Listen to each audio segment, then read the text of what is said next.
nosso Deus. Começamos esta aula, Senhor Deus, entregando as nossas vidas aos teus cuidados, entregando as nossas dificuldades, nossos desafios e pedindo que o teu Santo Espírito venha nos guiar, nos orientar, nos falar, nos ministrar através da tua santa palavra. Que estamos neste compromisso, primeiramente contigo, porque desejamos crescer um pouco mais na graça e no conhecimento, todos derivados do ensino da tua santa palavra. Muito obrigado pela vida dos alunos desta escola teológica, deste curso bacharel em teologia. Estamos na reta final, temos desafios, mas com a tua ajuda vamos vencê-los, vamos superá-los, vamos triunfar sobre cada desafio. Muito obrigado, que teu Espírito abençoe os alunos que já estão aqui presentes, os que estão a caminho, os que não poderão vir, que a tua graça que nos basta possa nos sustentar de uma forma muito especial. A honra e a glória damos a ti, te agradecemos, entregando esta classe e pedindo que a luz gloriosa do teu Espírito ilumine as nossas mentes e corações. Obrigado, oramos, agradecidos no bendito nome de Jesus Cristo. Amém e amém. Estamos hoje na terceira aula desta matéria Teologia Pastoral, essa é a terceira aula. Agradecemos a Deus pelo esforço, né, que todos fizeram, sobretudo as irmãs lá do norte. Está hoje uma neve implacável, né? Nosso irmão Washington está num calor que é uma bênção lá na Bahia. Aqui nós não estamos com calor, mas estamos já com uma temperatura baixa para a Flórida, né? 12 graus centígrados, 52 Fahrenheit. Aqui para o floridano é geladeira. Aqui, mas para mim não, para mim tá uma benção. Graças a Deus Ontem estava temos. 6, baixou para 5. Então o negócio tá ficando estranho. Tá esperando amanhã aqui na Flórida 3 graus centígrados, que também é um exagero aqui para a área, mas graças a Deus, a irmã Maria Bandeirinha mandou avisar que está se esforçando para entrar, mas nós já estamos aqui. Página de número 6. Página de número 6. Isto. Estamos no parágrafo ser vocacionado expressa. Estamos estudando sobre a vocação.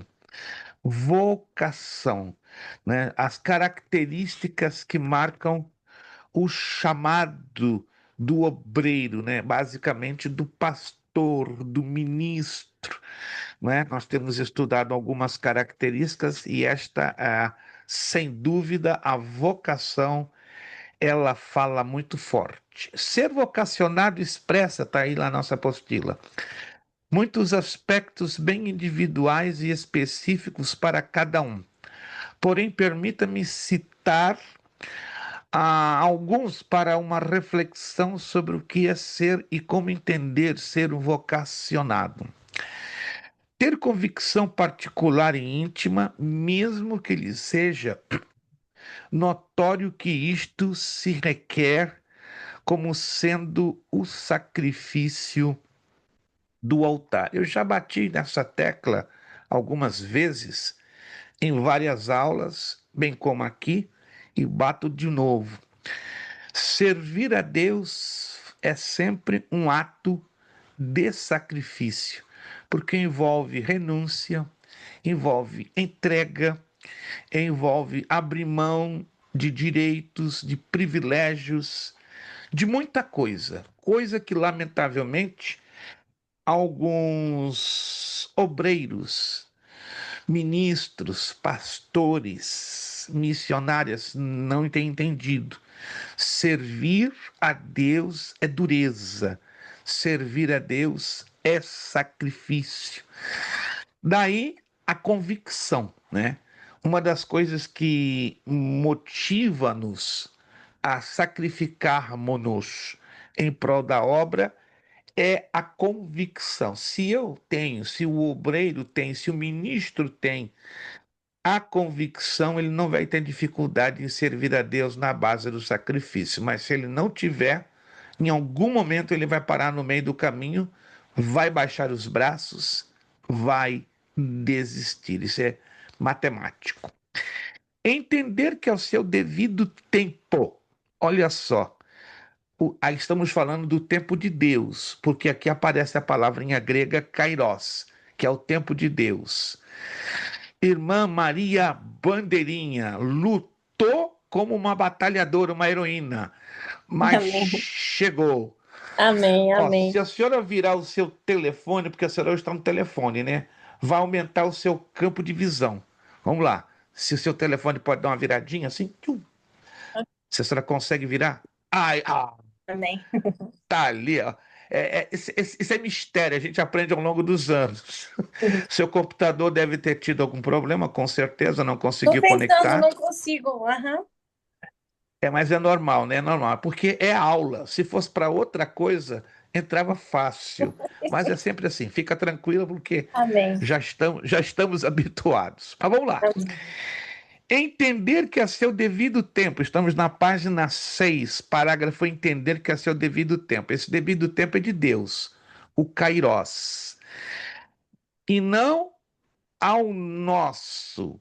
Aí aparece a palavrinha grega cronos, a capacitação, bem como preparo e unção vem, o que traduz numa submissão constante a Deus em tudo que realizamos, seja este através do dom em si e dos talentos. Então, o obreiro precisa ter, sobretudo, sensibilidade, discernimento para saber o tempo de Deus e o nosso tempo, para que os dois se conjuguem, para que os dois se encontrem, para que os dois se combinem. A igreja, como corpo de Cristo, reconhecerá ministério e vocação. Olha só, ela será como instrumento de confirmação e aceitação. Cabendo aqui um adendo de que não existe definição de ministério se o mesmo não for manifesto pela própria igreja. Então, a igreja precisa identificar ou ter identidade para saber o que é biblicamente ministério, ou seja, servir. E volto a repetir, esta palavrinha tá difícil hoje em dia. Servir não é para qualquer um. Vocação não se pode confundir com função, outra coisa.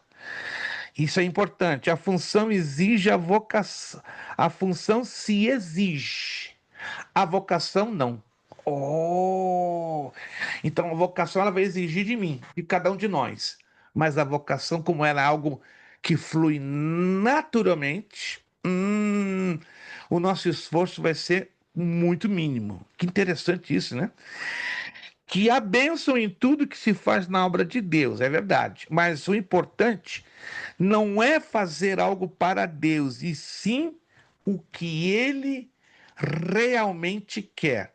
Esse é o problema. Muita gente está querendo ser ativo na igreja. Vamos lá, vamos trabalhar para a igreja, vamos trabalhar para Jesus, vamos trabalhar para Deus. E aí tem aquele conceito, aquele estereotipo errado. Não, o crente que é crente para estar bem tem que estar ativo, nem sempre. Está ativo sem preparação. Está ativo sem saber o que Deus quer, o que ele deseja fazer, é um grande problema.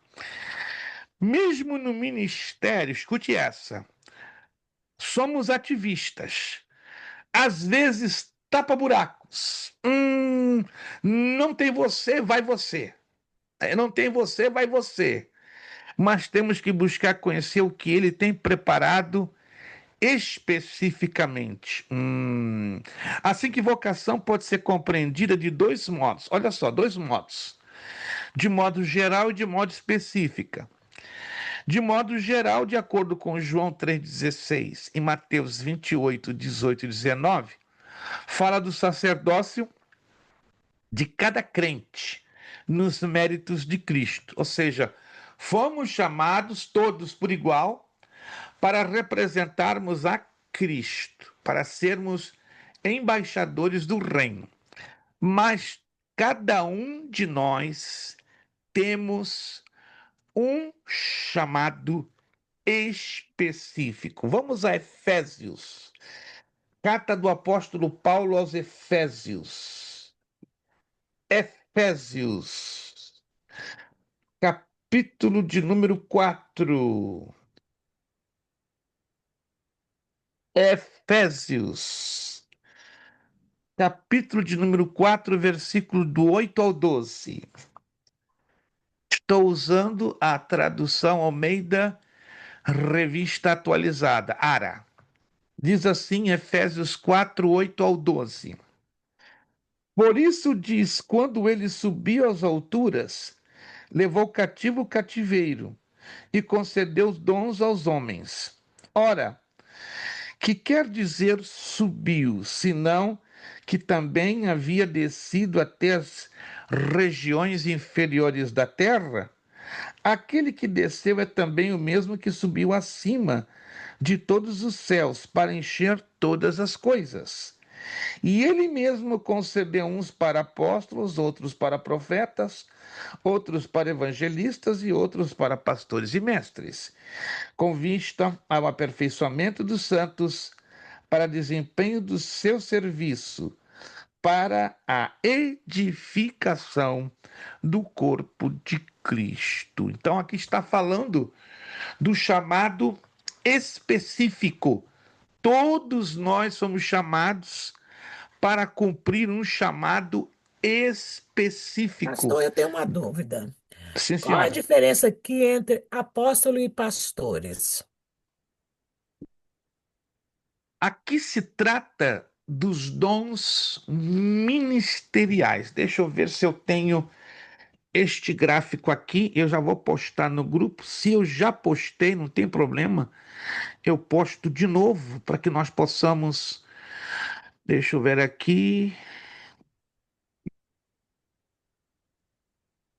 Com este gráfico que eu vou postar, vai ficar fácil de se entender. Deixa eu ver aqui.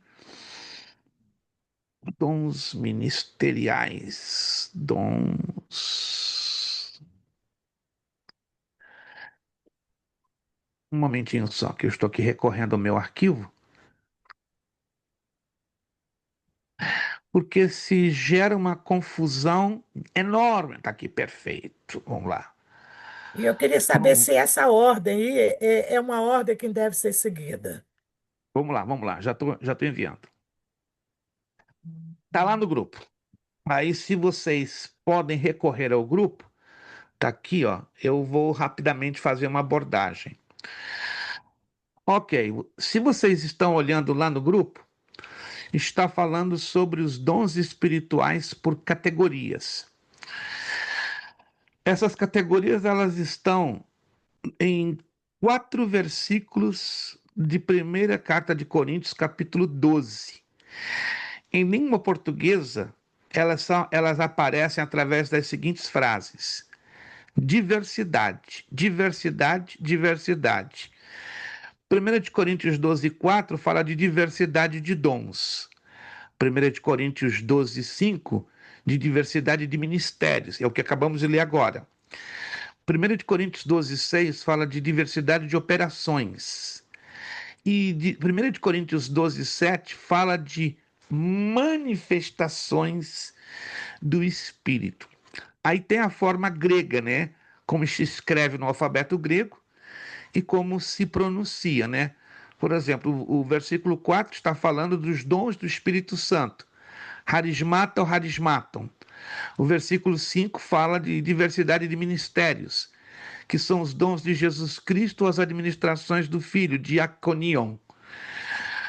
O versículo 6 fala de diversidade de operações, e no grego é energematon. Aí está se relacionando às operações de Deus Pai. Então, cada uma das pessoas da Trindade tem a responsabilidade de um grupo de dons ministeriais. O versículo 7, que é a coluna lá do lado direito, é o que mais se prega nas igrejas pentecostais. As manifestações do Espírito, que no grego é faneroses. E daí se ensina que os dons espirituais estão limitados a 9, mas não estão limitados a 9. O total são 28, divididos em 4 categorias, três delas de dons ministeriais. Agora vamos ver rapidamente a função de cada uma delas. Vamos lá. Os dons do Espírito Santo. Segundo a lista de Romanos 12, 6, 8, são 7. Profecia, ministério, ensino, exortação, contribuição, governo, misericórdia. Depois de vocês podem ler com atenção lá a listinha de Romanos 2, 6, 8 e vão encontrar 7 dons ministeriais. E qual é a função? Qual é a finalidade desses dons? Para os crentes de maneira individual. Interessante isso. Pouca gente sabe disso porque não é ensinado isso na maioria das igrejas pentecostais, acredite ou não. Isso é o que eu aprendi há 50 anos, numa escola dominical de adolescentes. Estranho, né? Vamos lá. Os dons de Jesus Cristo, ou as administrações do Filho, é o texto que acabamos de ler, Efésios 4:11.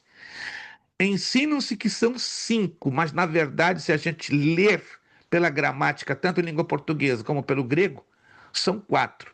Quais são eles? Apóstolos, enviou alguns. Profetas, a proclamar a palavra. Evangelistas, pastores e mestres. Então, o Peraí, dom pastor, e ministerial. agora eu me confundi. Se os profetas aqui é para proclamar a palavra, e os evangelistas? Deixa eu continuar para a senhora entender. A senhora vai entender, porque isso aqui tem algo que não se é ensinado normalmente. E aí causa um pouco de dificuldade. Deixa eu passar agora para a terceira categoria. 1 de Coríntios 12, 28. Aí tem uma listinha de 8. Apóstolos, profetas, mestres, milagres, curas, socorros, governos, variedade de línguas. Olha que interessante. Quem administra esses dons ministeriais é o Pai Celestial, é o Pai, operações de Deus Pai. Já as manifestações do Espírito, elas são muito conhecidas pelo grande meio pentecostal, que são 9. 1 de Coríntios 2, 7 a 10, é a listinha. Palavra de sabedoria, palavra de conhecimento, fé, curas, milagre, profecia, discernimento de espíritos, variedade de línguas e interpretação de línguas. Agora eu chamo a atenção de vocês, isso aqui é importante. De todos os dons que aparecem nas 4 categorias, os únicos que se repetem praticamente são de profecia, preste bem atenção, tá? Profecia aparece lá nos dons do Espírito Santo, confere. Aparece nos dons de Jesus Cristo, aparece nas operações de Deus Pai e aparece nas manifestações do Espírito.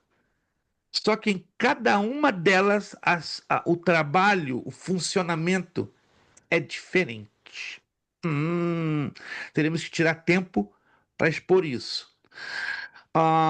O outro dom que se repete é o apóstolos, mas ele aparece só 2 vezes. Ele aparece nos dons de Jesus Cristo e nas operações de Deus Pai. Mesma coisa, mestres.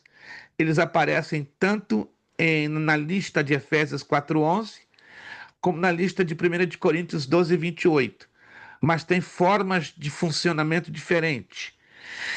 Depois, outro dom que se repete são os de milagres. Aparecem 2 vezes, ó, milagres em 1 de Coríntios 12, 28 e milagres em 1 de Coríntios 12, 7 e 10. E também variedade de línguas. O importante é entendermos o seguinte: há uma diferença entre dons ministeriais e manifestações do Espírito. Qual o trabalho dos dons ministeriais? Servir. E aí diz as funções. Na questão dos dons do Espírito Santo, para os crentes individualmente. Na questão dos dons de Jesus Cristo, para edificar o corpo de Cristo como um todo. E na questão das operações de Deus Pai, é para edificar a igreja local. Uau, isso aí isso é profundo, irmãos. Isso não se ensina.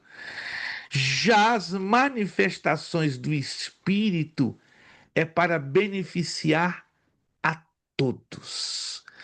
Por isso que alguns desses dons eles se repetem. Porém, quando eles se repetem, eles têm uma roupagem de funcionamento diferenciado. Uma pena que hoje eu não posso separar tempo para falar sobre isso, mas isso aqui pouquíssimo ou quase nada se ensina no meio pentecostal. Somente a última categoria, que são as manifestações do Espírito. Mas a própria palavra diz faneroses, ou essas manifestações são vistas a olho nu, porque elas são resplandecentes, elas são evidentes, elas são super claras. Já os outros ministérios, eles vão aparecendo na medida que você começa a ser usado por Deus. Veja só que interessante, porque o ministério ele exige exercício, não é? Exercício.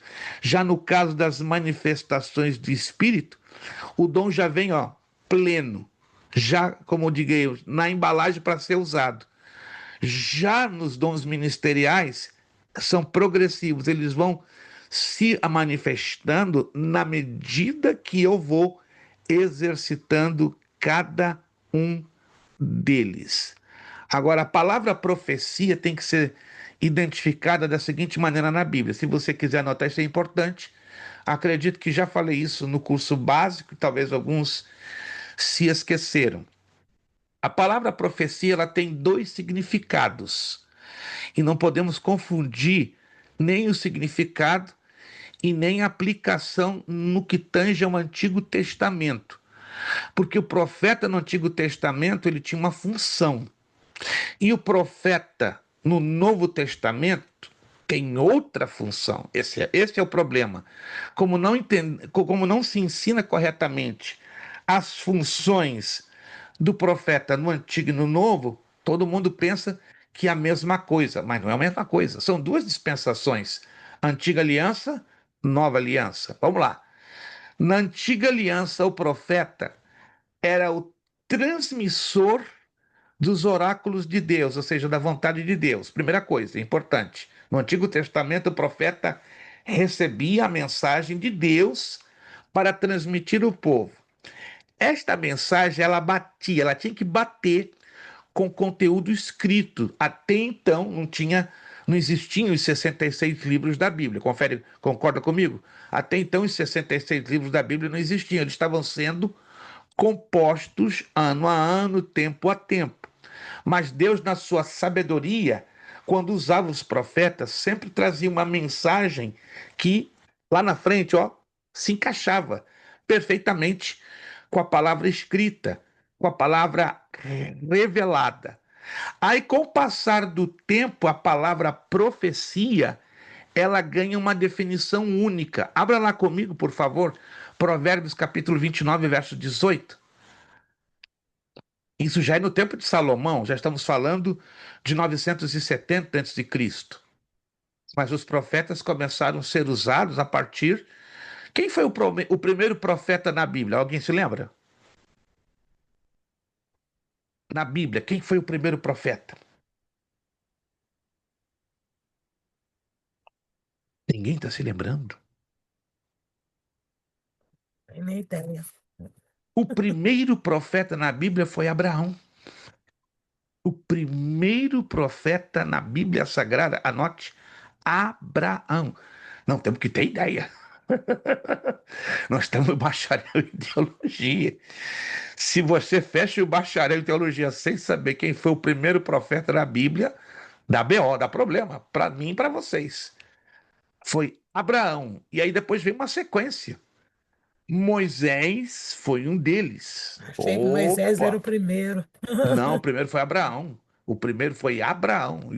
Sim, senhor. Foi Abraão. Depois vieram vários. Moisés foi o que mais se destacou ali na sua época. E aí depois vem uma sequência enorme de profetas, né? E aí vem outro de grande envergadura, que é Elias. Fora outros e outros e outros e outros e outros. Mas aonde eu quero chegar, irmãos? Na medida que passa o tempo, todas as revelações que Deus dava aos seus profetas, elas iriam se encaixar onde? Dentro da revelação escrita. Alguém encontrou? Provérbios 29, 18. Pode ler, por favor? Provérbios 29, 18.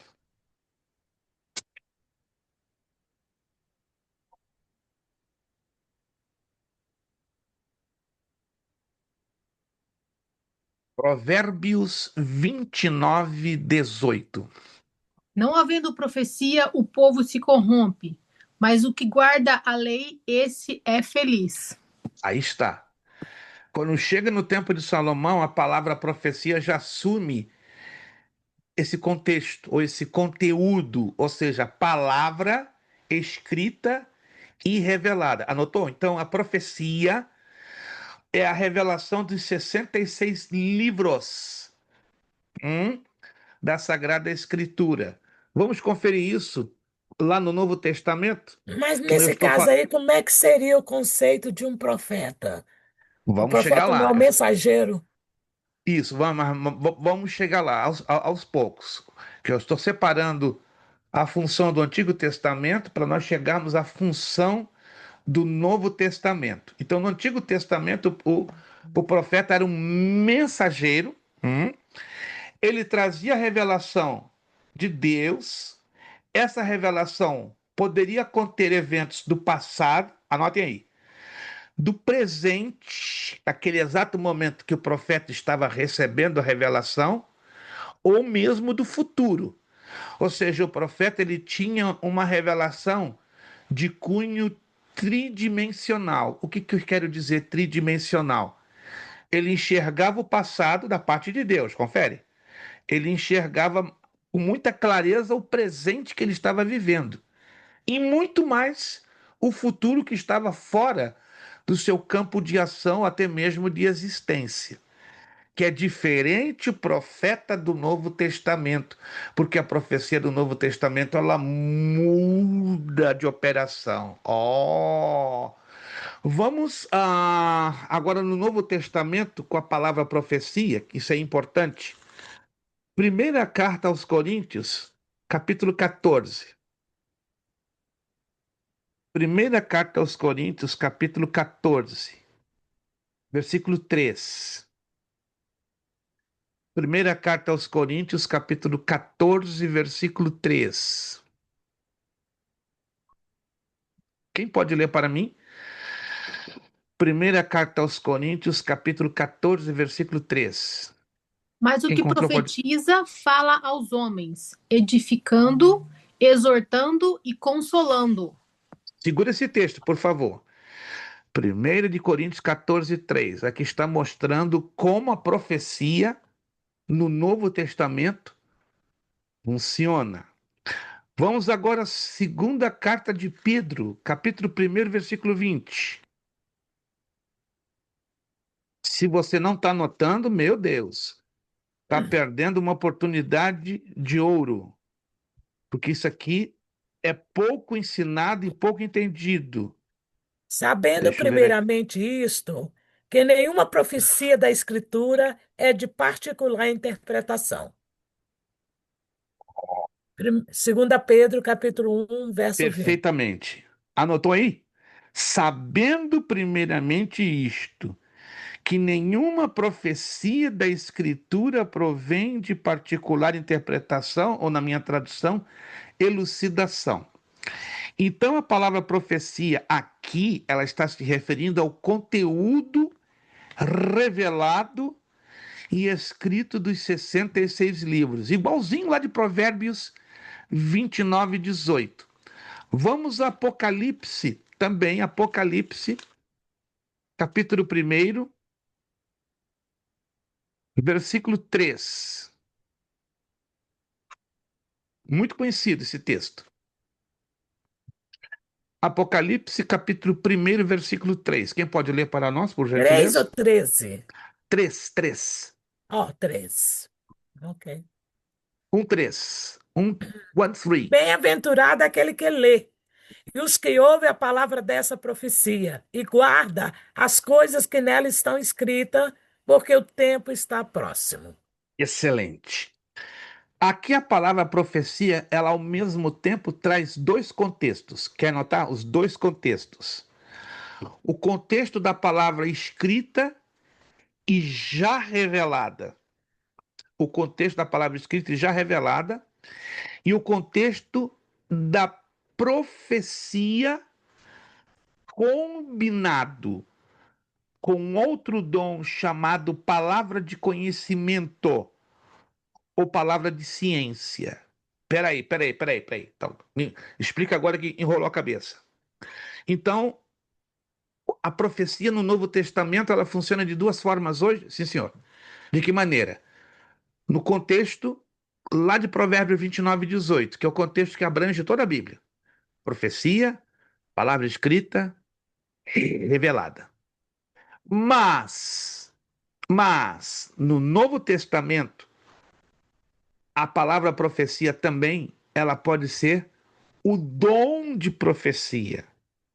E o dom de profecia está explicado em todo o capítulo 14 da primeira carta de Paulo aos Coríntios.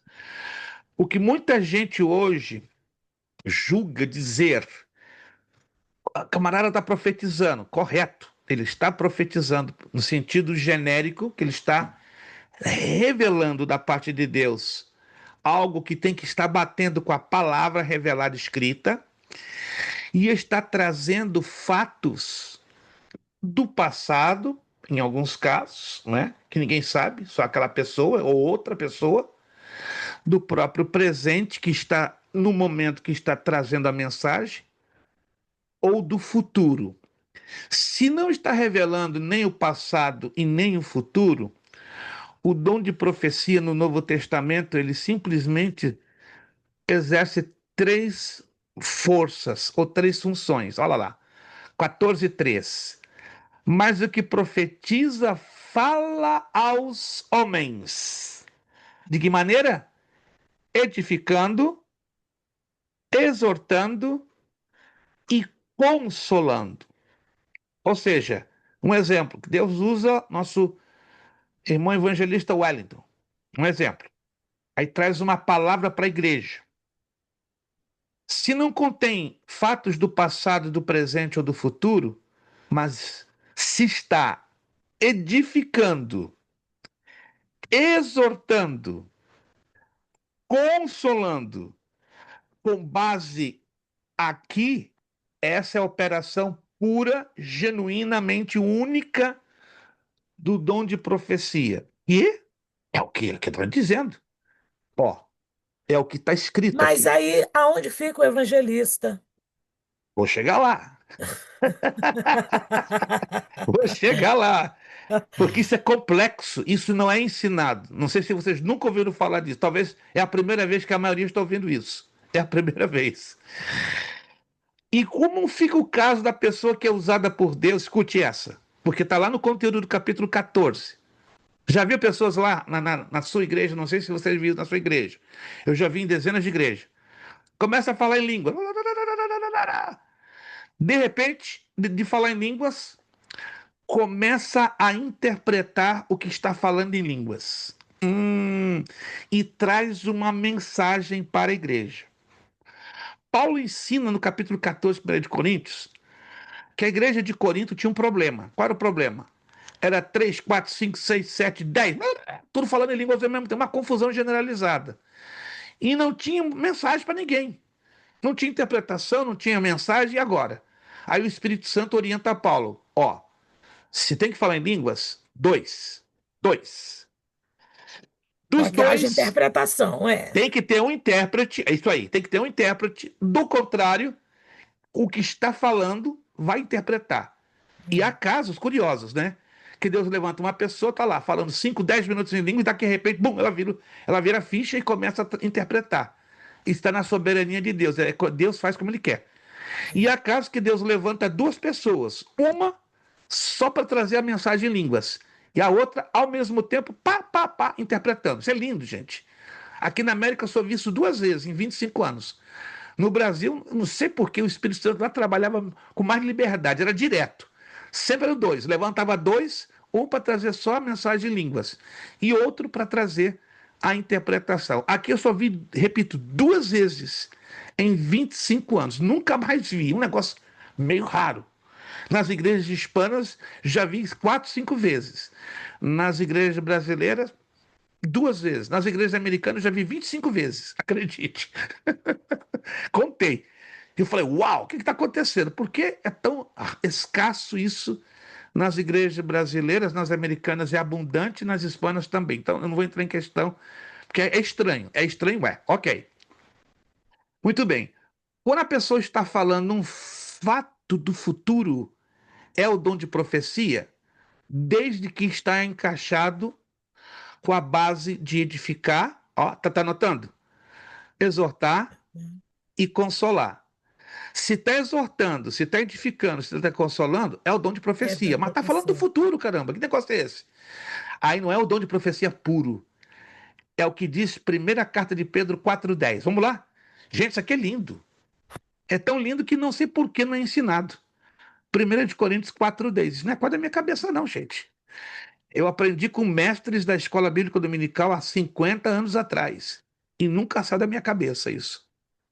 Primeira carta de Pedro 4,10.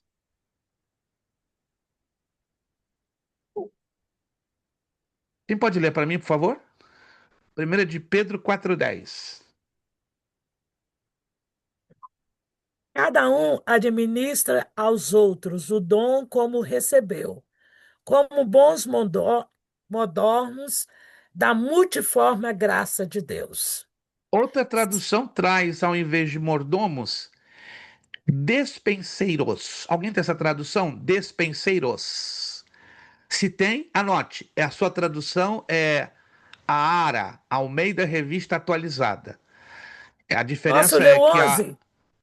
Por Se favor, alguém falar, fale segundo a palavra de Deus. Se alguém administrar, administre segundo o poder que Deus dá, para que em tudo Deus seja glorificado por Jesus Cristo, a quem pertence a glória e poder para todos sempre.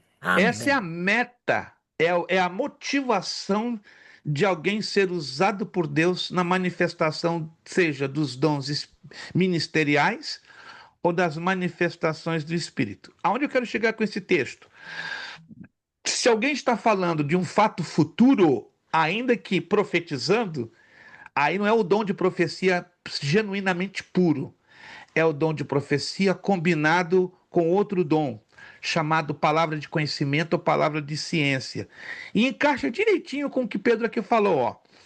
Serviam os outros, cada um conforme o dom que recebeu. Recebeu o dom de profecia, ok. Como bons dispenseiros ou bons mordomos, ó, do que? Da multiforme graça. O que é multiforme?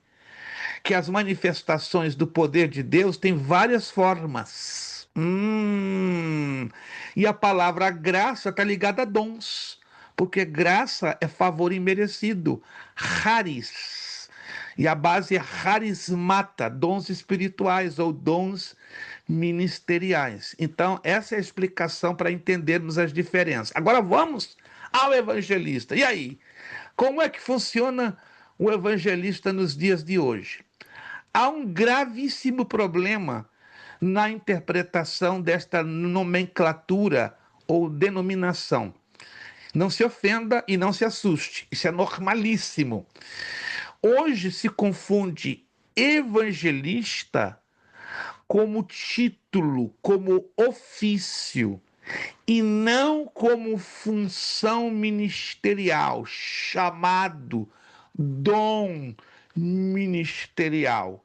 Então, a função do evangelista na área do dom é ser aquela pessoa que abre portas aonde nunca o evangelho fora pregado. Parecidíssimo com os apóstolos.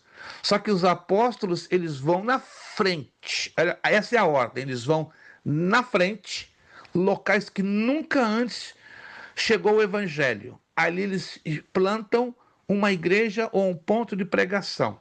Esse é o trabalho do apóstolo, plantar igrejas. Anote, a função dos apóstolos bíblicos eram de plantação de igrejas. Hoje tem o dom ministerial apostólico, mas não o título de apóstolo que foi dado unicamente pelo Senhor Jesus Cristo e não se repetiu mais. Que interessante. Então, os apóstolos de hoje não são apóstolos bíblicos. Que? Não, não são apóstolos, porque eles são apóstolos na função, estão entendendo? No título. Mas eles estão. Qual é o apóstolo hoje que você conhece, que tem o título de apóstolo, hã? Que está plantando igrejas para lá e para cá? Me diga. Se você de 10 me disser, vai encontrar um ou dois. Um ou dois. Esse é o problema. O problema é igual acontece com os Na web tem evangelistas. bastante, né? Agora, se eles plantam igreja, a gente não sabe, né? Ah, se não planta igreja é outro assunto, minha irmã. Aí não são apóstolos. Eu já perdi a amizade de muitos apóstolos que caíram na bobagem de me pergunta a qualquer um. Mas se pergunta para mim, eu não vou passar a mão na cabecinha, eu vou falar a verdade com carinho, com respeito, com amor. O que você acha do meu chamado apostólico? O irmão acha que eu sou o apóstolo bíblico? Não. Hã? Não. Se assusta, se choca? Não. O irmão não é um apóstolo Pastor, bíblico. Sim, senhora. eu tinha meus filhos pequenos, eu não era apóstola, eu não era pastora, eu não era nada, apenas servo.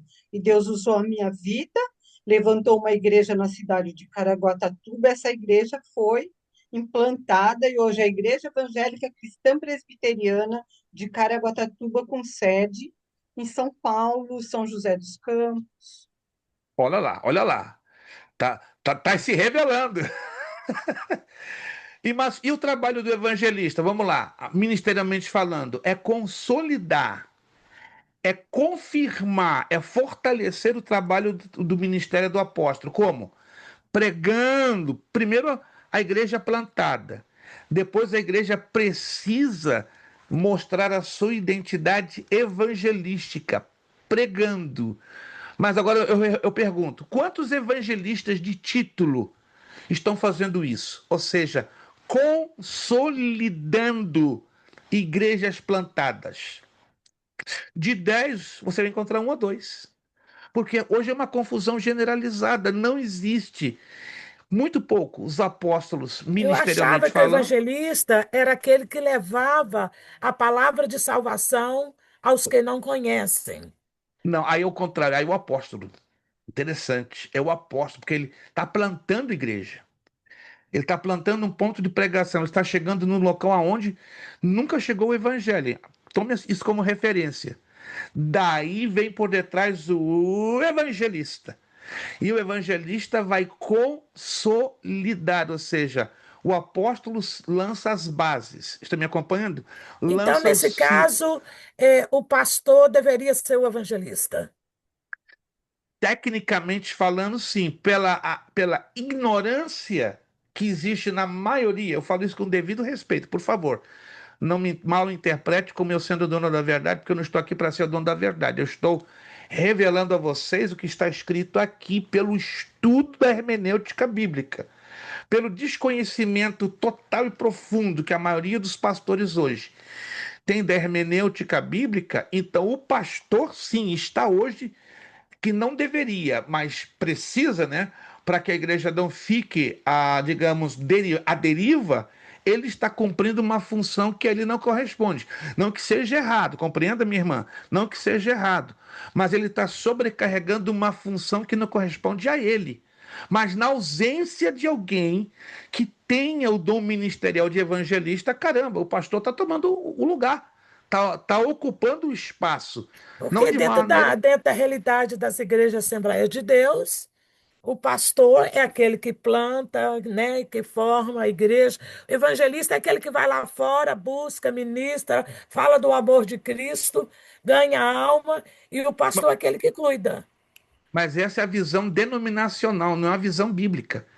Eu já perdi amizade com muitos pastores da Assembleia de Deus quando eu apresentei esse plano bíblico. Não, isso é absurdo. Não é absurdo. Está aqui, ó. Está aqui. Eu provei. Eu viajei em outros textos da Bíblia provando qual é a função bíblica de cada um. É porque nunca se estuda, irmãos, não se estuda sobre dons ministeriais e sobre dons espirituais. E aí a confusão continua. A igreja é quem perde, entende, meus irmãos? A igreja. Se hoje nós vemos, por exemplo, pastores sobrecarregados, é por causa de uma falta de compreensão do texto bíblico. Os pastores poderiam cumprir devidamente as suas funções, não é? Os evangelistas poderiam cabalmente desenvolver com muito melhor aproveitamento o seu chamado, De igual maneira, os apóstolos. Mas não vemos hoje apóstolos ministerialmente falando. Os apóstolos bíblicos, no ângulo do título, eles acabaram com João Batista. Perdão, com João Evangelista, desculpe. João Batista foi o último dos profetas, mas com João Evangelista na ilha de Patmos. Alguém me perguntou quais os requisitos bíblicos para um apóstolo bíblico? Bíblico no sentido do ofício, não da função. Ter sido chamado diretamente por Jesus Cristo. Foi chamado por Jesus Cristo? É apóstolo. E aí, Jesus Cristo te chamou diretamente? Ó, Washington, eu estou te chamando para ser meu apóstolo. Estou aqui, Senhor. Mas se o Washington foi chamado a ser apóstolo, foi separado para ser apóstolo, mas Jesus Cristo não falou nada, tem um negócio aí, não está batendo. Segunda característica, Pastor, os ap... essa perguntinha é porque é um versículo que realmente não me clareou. Atos 21, verso 8, diz o seguinte: E no dia seguinte, partindo dali Paulo, e nos que com ele estávamos, chegamos a Cesareia. E entrando em casa de Filipe, o evangelista, que era um dos 7, ficamos com ele. E aí? Vou explicar para a senhora agora. Atos 6,5. É que a senhora me dá sempre a última parte da moeda, e eu tenho a primeira parte da moeda. Se a gente caminhar junto, a senhora está com a primeira parte, da última parte da moeda, eu estou com a primeira parte da moeda. Aí a gente encaixa a moeda direitinho. Atos 6,5. Vamos lá. Gente, isso é maravilhoso. E este parecer contentou a toda a multidão. E elegeram Estevão, homem cheio da fé, do Espírito Santo, e Filipe, Prócoro, e Nicanor, e Timão, e Parmenas, Nicolau, prosélito de Antioquia. Pode Perfeito. ler mais um pouquinho? Esse é o 5, o senhor falou o 6, né? É E só o os 5, só o 5. apresentaram. Desculpa, pastor. É só E o os. 5. Ficamos só com 5 para não Ah, entrar no ok. 6, porque o 6 já amplia o contexto. Nós precisamos só do 5 para a gente chegar para fazer a conexão com Atos 21:8. Perfeito. Segura aí. Mantenha os dois textos abertos. Atos 6:5 e Atos 21:8. Agora eu vou fazer algumas perguntinhas e vamos conectar os dois textos. Isso aqui é trabalho de hermenêutica que nós estamos fazendo. Vamos lá. A que se refere exatamente? Tem um assunto aí bem interessante dentro de Atos 6,5. Qual é o assunto dominante aí de Atos 6,5? Tem um assunto dominante. Qual é? Deve ser o Estevão, não? Não, não, não, não, não. Preste atenção na minha pergunta. Existe um assunto, um tema que domina todo o versículo 5 do capítulo 6 de Atos. Qual seria esse assunto? Eles foram escolhidos? Quem? Os diáconos. Isto, perfeito. Aí, anote, é a instituição dos primeiros diáconos da Igreja do Senhor Jesus Cristo. Anotaram? Anotem. Aí é a instituição dos primeiros diáconos da Igreja do Senhor Jesus Cristo, ou como queira, da Igreja primitiva. Porque até então não existiam diáconos, entendem? Só existiam presbíteros. Entenda outra coisa. Os pastores aí não existiam. Como é que é? Eram presbíteros ou anciãos. No tempo aí da igreja primitiva, nem diácono nem pastor existia. Que interessante. Mas eu estou falando ofício, título. Eu não estou falando ministério. Eu não estou falando função. Atos 21:8. Agora vamos ler Atos 21:8. De novo. Já foi lido, mas vamos ler de novo para a gente descobrir ou destapar um detalhezinho que está escondido no texto. Atos 21:8. De novo, quem pode ler? E no dia seguinte, partindo dali. Desculpa, pastor. Como é que é? 21:8, 21:8, né? 21:8. Isso. Então tá certo. E no dia seguinte, partindo dali Paulo, e nós com ele estávamos.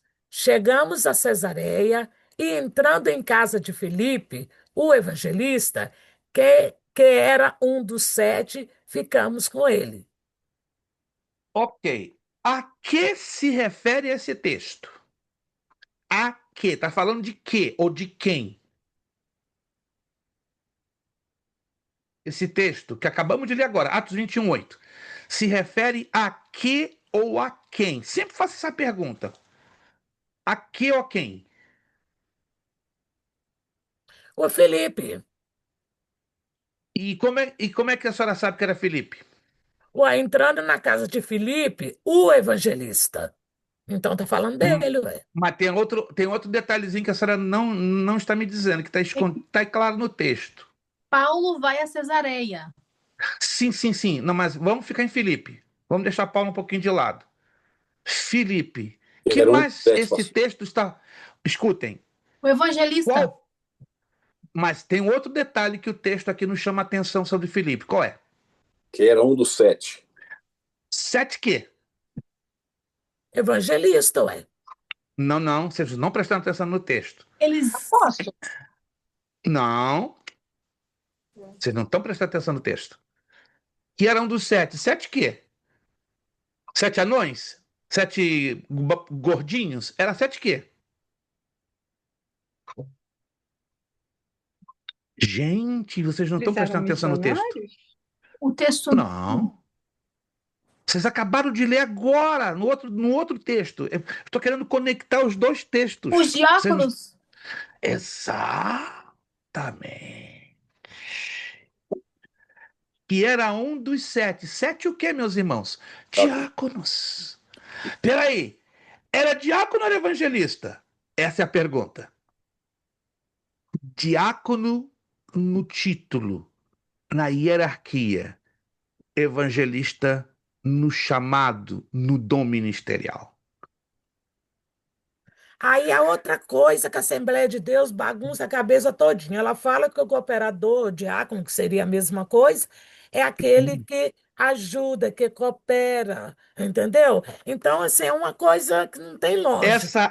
Entenda bem, as hierarquias nas denominações, elas foram estabelecidas para cumprir algumas necessidades da época, entendam isto, e da situação em que estavam vivendo. É certo que a Assembleia de Deus no Brasil, aqui nos Estados Unidos, na Inglaterra, ela cresceu de forma diferenciada. Se você estudar história, escute bem, isso aqui é importante para você entender a matéria de teologia pastoral. Se você estudar a fundo como nasceu as Assembleias de Deus aqui nos Estados Unidos, vocês vão entender o contexto histórico, o contexto geográfico, o contexto social da época. Aqui começou em 1905, 1904, 1905, 1906. Então, tem 3 datas para dar o início do movimento pentecostal e das Assembleias de Deus nos Estados Unidos: 1903, 4 e 5. Outros dizem 1904, 1905, 1906. Não importa. Entre 1903 e 1906. Aí vocês estudem como que nasceu a Igreja Assembleia de Deus nos Estados Unidos. Aí vocês vão observar com atenção a trajetória das hierarquias, diácono, pastor, evangelista, presbítero, como é que elas foram formadas de acordo com a necessidade das igrejas locais e estaduais e regionais. Quando Nossa, você estuda, desculpa interromper. E os bispos, onde eles entram? é que eu vou entrar agora, eu vou entrar agora. Na Inglaterra, algo parecido aconteceu, porque é uma semelhança muito grande com a história das Assembleias de Deus dos Estados Unidos como da Inglaterra. Só que ela começou mais tarde, começou em 1924. Eu estive 4 ou 5 vezes no Museu das Assembleias de Deus da Inglaterra, é uma coisa fantástica, é uma história linda demais, mas eu não vou entrar aqui em muitos pormenores, só para, se você pode buscar lá no Google, né, a história das Assembleias de Deus do Reino Unido, da Grã-Bretanha. Aí mostrar passo a passo quem foi o primeiro obreiro, o primeiro diácono, o primeiro pastor, pá. Aí vocês vão ver como funcionava a questão das hierarquias de acordo com a necessidade das cidades e das regiões. Agora eu vou chegar no Brasil. As Assembleias de Deus que nascem no Brasil, sabem quando? 18 de junho de 1911. Como é que eu sei disso? Eu sou historiador, irmãos. Eu tenho que guardar todos esses detalhes na minha cabeça, senão eu tenho problemas. Então, em 18 de junho de 1911, a Igreja Assembleia de Deus é oficialmente inaugurada na cidade de Belém, estado do Pará. Entre 1911 e 1932, a Assembleia de Deus no Brasil passa por um crescimento altíssimo, em alta rotatividade. Pode repetir a data, por favor, pastor? 18 de junho de 1911. 18 de junho de 1911. Ok. Um lapso de quase 20 anos, houve um crescimento gigantesco. Olha, foi a denominação pentecostal que mais cresceu no Brasil e na América Latina, foi as Assembleias de Deus do Brasil. Vocês estudando a história, vocês vão descobrir as necessidades das cidades do interior, que eram gritantes. Não tinham pastores preparados, muito menos evangelistas. Só tinham um grande contingente de diáconos e presbíteros. E o trabalho começou a crescer numa proporção tão acelerada que houve a necessidade de algumas congregações, segundo as cidades e os estados do Brasil, a colocarem porteiros e cooperadores. E muitos diziam, mas isso não está no plano bíblico. Ok, mas a necessidade é apremiante, ou seja, é urgente, é para agora, é para ontem, então não tem jeito. Precisamos de gente que possa fazer esse trabalho, ou seja, o presbítero não ia fazer um trabalho de um diácono, entende? Aí vem os pastores, que já existia um grupo pequeno, bem pequeno de pastores, e também eles não iam fazer um trabalho de um diácono, de um cooperador ou de um porteiro. Então as Assembleias de Deus, diante de escute isso, gigantesco e rápido, foi muito rápido o crescimento. O crescimento em 22 anos foi assustador. Foi igualzinho à igreja primitiva. Só que a igreja primitiva, ela nasceu com a mentalidade judaica. Entenda isso aqui, gente. Olha a questão de mentalidade. As Assembleias de Deus cresceram na mentalidade latino-americana. Diferente. A igreja primitiva nasceu num berço judaico.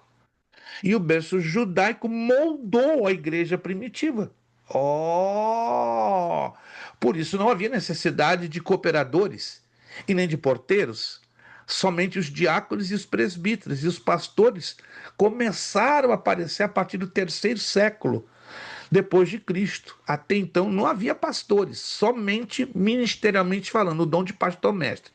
Respondendo a irmã Maria Bandeirinha, os bispos. Aonde entram os bispos?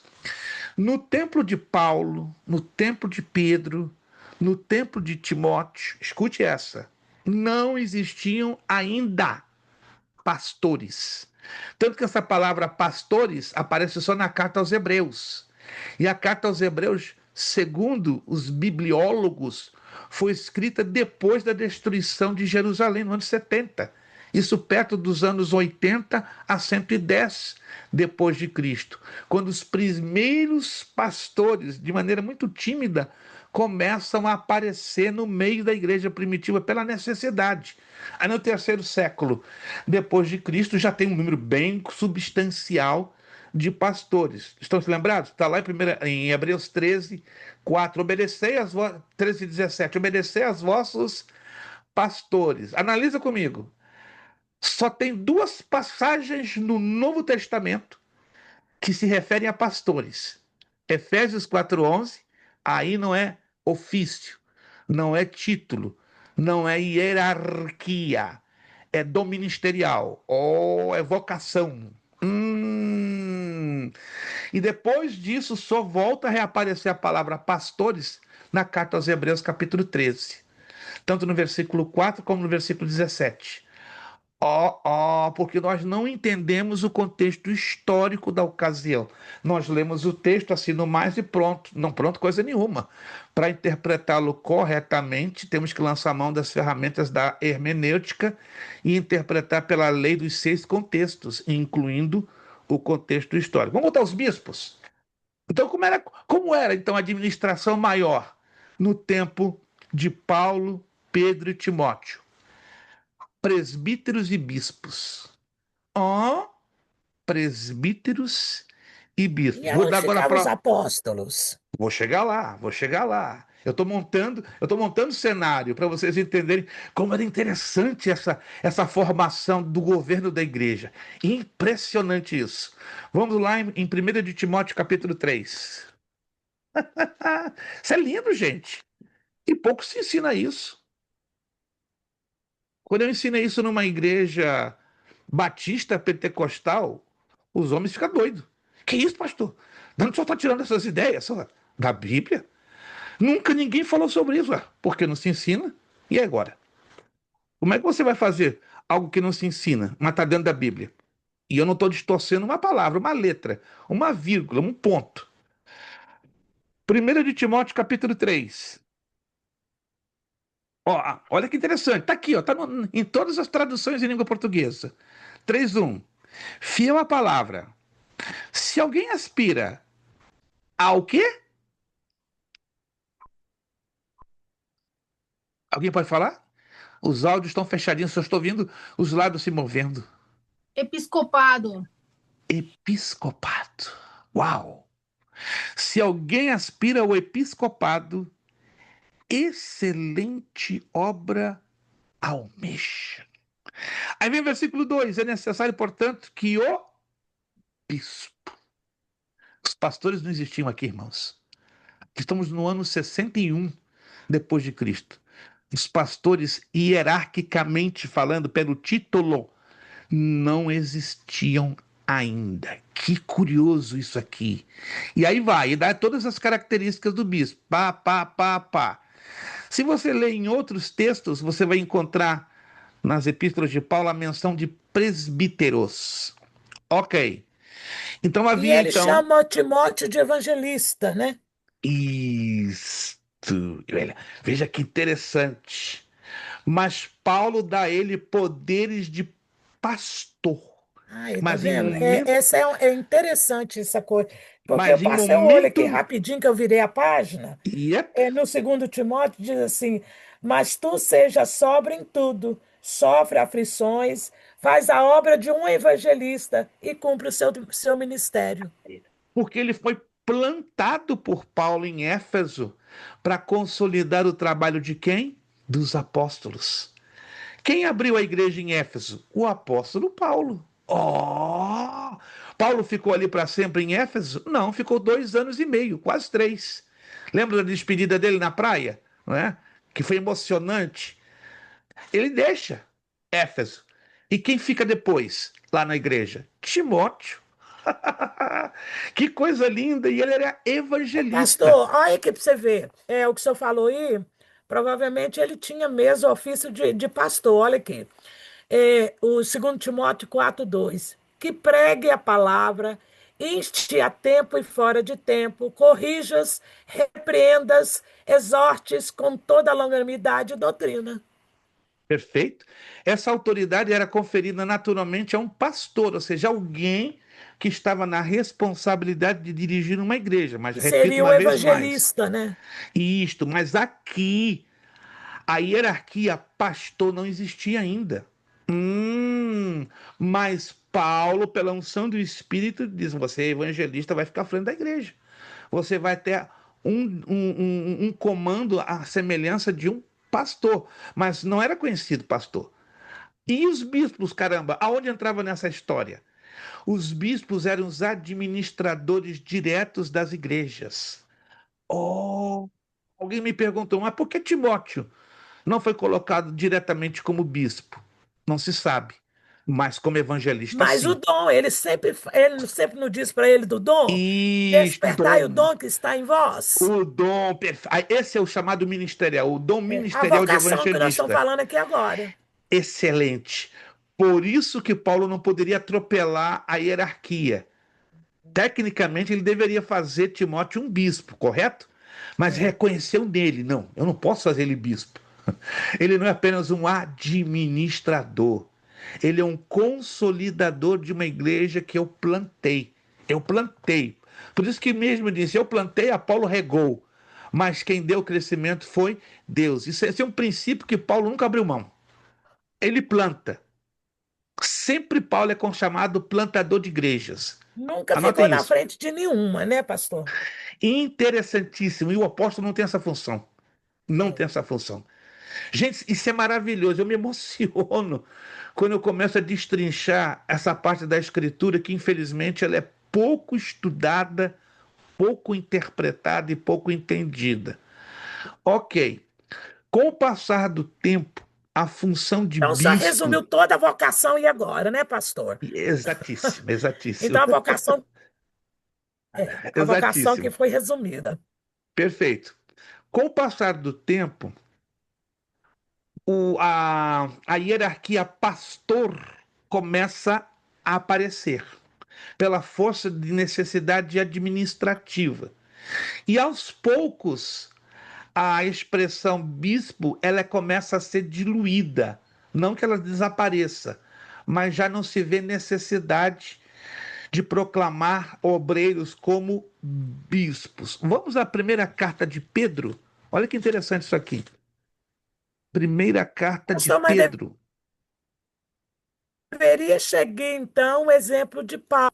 Assim como ele disse para Timóteo, né, despertai o dom de Deus que está entre vós, quer dizer, cada um deve ser tocado pela vocação que vem de Deus na vida de cada um. Pronto, Isto, that's it. isto, Se tem um dom para ensinar, que exatamente. seja para ensinar, se é evangelista, evangelista, né? Não, exatamente. Deixa eu chegar aqui na primeira epístola de Pedro, deixa eu ver aqui. Ah, deixa eu ver se é a primeira ou é a segunda.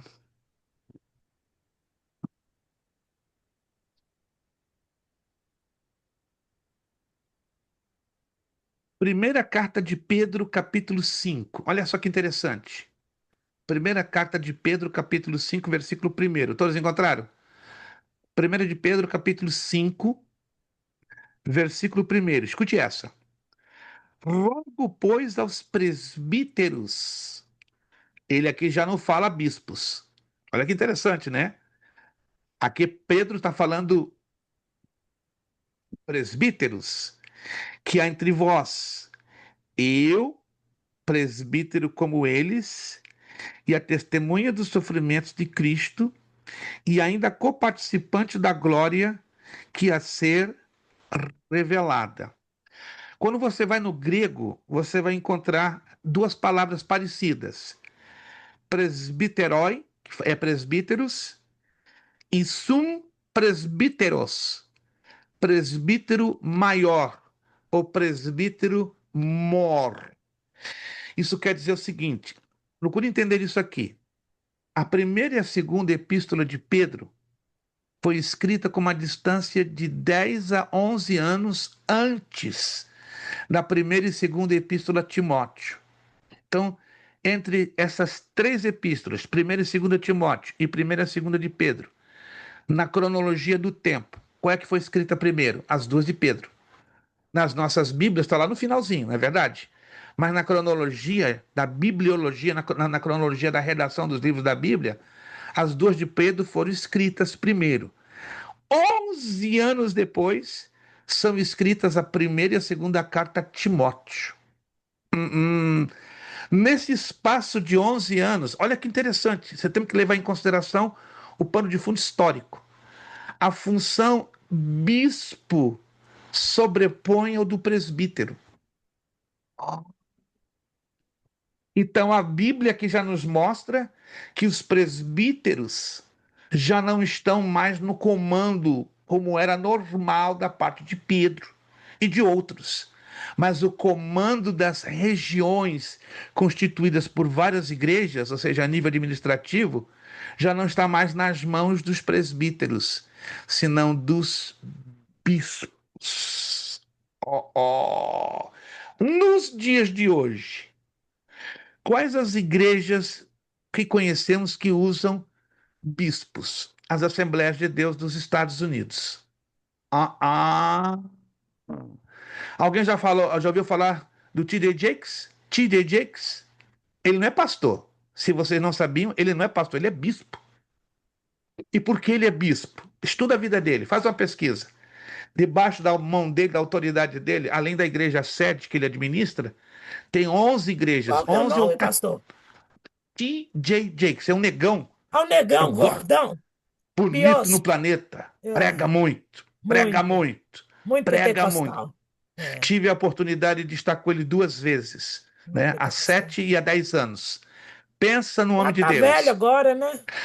Tá quase beirando os 80, mas tá com Hum, gás. Ele tem um gás que ganha de mim e da senhora juntos. Ô, hum. prega quase 2 horas assim, com uma unção, com uma graça.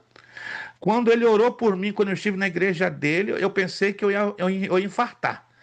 Ele só fez isso, colocou o dedinho assim. Tum! É como eu tivesse recebido uma descarga de 2.000 volts. Eu chorava copiosamente e tremia igual a vara verde. O que está acontecendo? Eu vou morrer aqui, vou ter um infarto. Eu recebi um renovo que durou em mim, eu digo isso para a glória de Deus, quase 8 meses. Eu chorava todos Amém. os dias. Todos os dias. Minha esposa ficou preocupada. Tá ficando doido? Não, eu recebi uma descarga forte demais. E ela não passa. Todos os dias. Gente, eu orava e começava a chorar. Levantava as mãos, começava, meu filho, pai, o senhor tá ficando doido. Eu sei que tô ficando louco. Mas eu recebi um negócio diferente. Fiquei assim, eu tô com uma saudade, gente, de receber a descarga elétrica, porque para mim faz falta. Para Esses nós dias, todos. minha esposa, vamos visitar o TJ Jakes, né? E ele de vez em quando manda correspondência para mim, e-mail e tal. Ele me mandou um e-mail há 4 meses atrás. Quando é que você volta aqui? Recebeu aquela carga de Deus? Recebi, passo. Eu não sou pastor, sou bispo, tá bom, bispo. E aí? Volta aqui e não venha sozinho, não traga a sua esposa. Não, minha esposa, se ela receber uma carga dessa aí, ela fica estirada uma semana na cama, né? Não tem problema não, não tem problema não. E minha esposa, eu tenho um carinho, uma admiração por ele. Nós estamos pensando visitá-lo em julho ou em agosto, se Deus Agosto você não assim. vai poder, não, tá? Em meio de semana eu posso. Meio de semana eu dou uma fugida na terça e volto na quinta.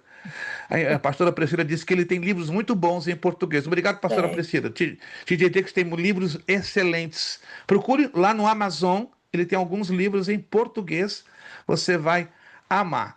Então, o bispo TJ Jakes, hoje ele tem uma administração ali da igreja dele lá no Texas, ele tem várias outras. Mas nas igrejas brasileiras, justifica a hierarquia bispo? Não. Eu conheço igrejas, por exemplo, igrejas Assembleias de Deus, é um pouco confuso, né? Tem Oh, mas a bispo, Universal pastor. tem bispo, não? Exato, exato. Mas eu conheço 4 Assembleias de Deus no Brasil que é um pouco confuso. Eu já até questionei isso com respeito, com carinho. Tem bispo, tem pastor e tem presbítero. Eu falei, qual a diferença? Porque o presbítero no templo de Paulo trabalhava igualzinho um pastor. Não, é por causa da administração. Não, mas biblicamente, aonde eu entendo, se um lugar ou tem que ter bispo ou tem que ter pastor. Se tem bispo e pastor, dá um pouquinho de confusão, que parece uma espécie de competição, né? Não, não, não, mas interessante, tem igrejas Assembleias de Deus que tem. Tem agora outras igrejas, como congregacionais, que elas fazem igualzinho na igreja primitiva. Tem o bispo, como nas Assembleias de Deus americanas, né? Que administra um grupo de igrejas, tem a igreja dele sede e várias outras. Aí tem os pastores, e aí por debaixo dos pastores tem os presbíteros. Essa seria a ordem bíblica correta. Agora, numa igreja local, ter bispo, pastor e presbítero é uma certa confusão, ou melhor dizendo, um desconhecimento dos dons ministeriais e dos dons espirituais e da posição de hierarquias. Vamos lá. Quantos de vocês hoje, nesta aula, por primeira vez ouviram coisas diferentes? Vamos lá, coisas diferentes. Porque não se ensina. Você tem que investigar aqui e o contexto social, o contexto histórico e o contexto cultural para você entender por que tal denominação adota diáconos, presbíteros, evangelistas, pastores, cooperadores, porteiros. Mas, biblicamente, já sabemos: presbíteros, bispos e diáconos. E os pastores entram, a princípio, como chamado ou dom ministerial. E só vão aparecer bem sutilmente perto do ano 80, 90, e isto quando a carta aos Hebreus ela é escrita. Interessante, né? E aí já no terceiro século os pastores já são abundantes. Vamos em 10, 12 minutos entrar na qualificação.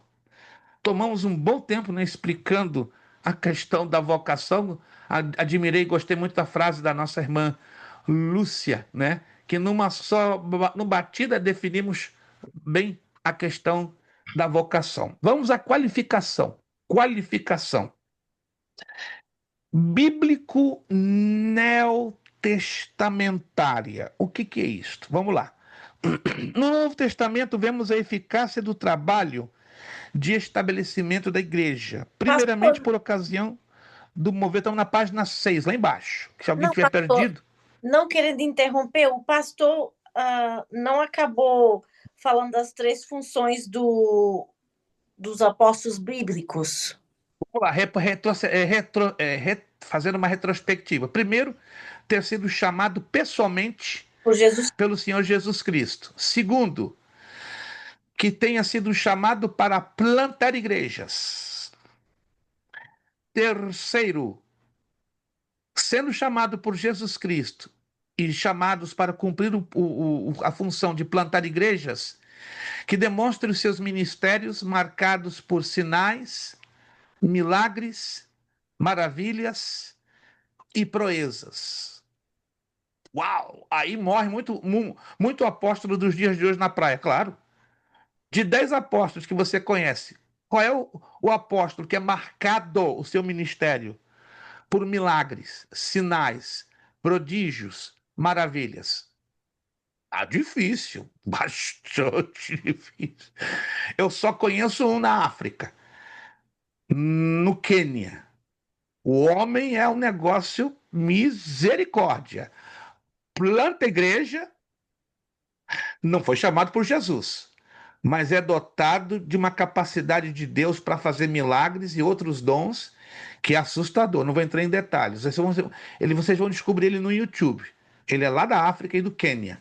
Deus usa demais esse homem. Ele vai vir aqui em Orlando em novembro. Vai estar 4 dias Pastor, numa igreja. e o TB Joshua? Tenho ouvido ultimamente pouco da pessoa dele. Ele Já teve morreu, ele morreu acho que uns 2 anos é, atrás. 2 Mas há anos. muita controvérsia, não é? Um pouquinho complicado ali. Eu não quero entrar nos méritos, mas um pouquinho. Estou investigando um pouco sobre a vida dele. Teve alguns pontos estranhos que eu não quero aqui levar em consideração, mas nos dias de hoje, irmãos, temos que ver bem claro quem é quem Deus está usando com verdade, não é? Com verdade. Muitas manifestações sobrenaturais, muitas das vezes, não são de Deus, são É. manipulações humanas. Eu não vou entrar aqui em detalhes, nem vou mencionar nomes, mas vários pastores e evangelistas aqui na América passaram fazendo muitos milagres, prodígios e maravilhas, e alguns deles já se descobriu que não tinha nada de Deus, tinha mais operação de manipulação humana por detrás, para criar efeitos especiais, né? E já se sabe que isso é possível, tá? Que os verdadeiros milagres permanecem, né? E os milagres falsos, os milagres fabricados, cedo ou tarde, vem à tona a verdade, não tem jeito, entende? Uai, acho E que semana retrasada, semana passada, uma pastora lá do Brasil foi assassinada. Por isso que ela fazia os milagres lá, mas era tudo um cenário. Que as tudo cenário, pessoas, exato, exato. ela pagava as pessoas para fazer o cenário, é Eu mole? li, eu li, eu li, eu li no estado de São Paulo, fiquei chocado. Inclusive, uma das minhas cunhadas a conheceu pessoalmente, porque a viu no Rio de Janeiro, em uma congregação de uma igreja batista, fazendo, né, uma encenação que minha cunhada é batista, né, tradicional, uma das minhas cunhadas.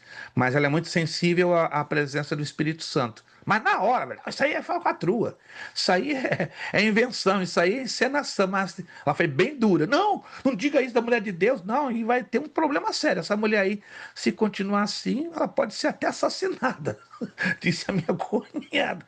Quando ela soube, ela me chamou. Ei, rapaz, eu falei demais da mulher, a mulher foi morta. Ela ficou até chateada que ela tinha aberto a boca. Não, fica tranquila, Maria José, você não profetizou nada. Você falou algo que, uma questão lógica, poderia acontecer, não é? Que uma pessoa que está encenando, falsificando algo de Deus, claro, vai gerar ira, raiva em pessoas que foram eventualmente enganadas ou defraudadas por pessoas assim. Ok, e como já falei, então, os três requisitos bíblicos do apóstolo, né? E hoje, apóstolo para estar fazendo milagre tá difícil, tá bem difícil, mas que Deus tenha misericórdia. Vamos lá, rapidinho, para a gente fechar em 10 minutos. No Novo Testamento, vemos a eficácia do trabalho de estabelecimento da igreja, primeiramente por ocasião do bombeiro do Espírito Santo em Pentecostes, na tarefa delegada à igreja da missio ecclesia. Essa é uma expressão latina, né, misturada com grego, conhecida como missão da igreja, manifestada na diversidade cultural presente naqueles dias. Então designou 12 para estarem com ele e para os enviar e pregar e exercer a autoridade de expelir demônios. Marcos 3, 13 e 14. O termo para, a fim de que, vem do grego rina, e permite somente uma conclusão. O período que os discípulos passaram com Jesus, ele os enviou para pregar. No grego é proclamar, e a palavra proclamar é querigma. Mas o termo no Novo Testamento é discípulo. Olha só, isso aqui é super interessante, que literalmente é a pessoa que segue com a intenção de aprender. Era mais que um seguidor. O aluno deixava sua casa, olha só que interessante. Seus pais, parentes, se dedicavam a absorver no cotidiano do rabi, seja do mestre. Jesus basicamente tinha o seguinte projeto, segundo a análise do hermeneuta: nenhum discípulo deveria deixar e desfrutar da vida do mestre. Olha só que interessante. Jesus dava autoridade e responsabilidades.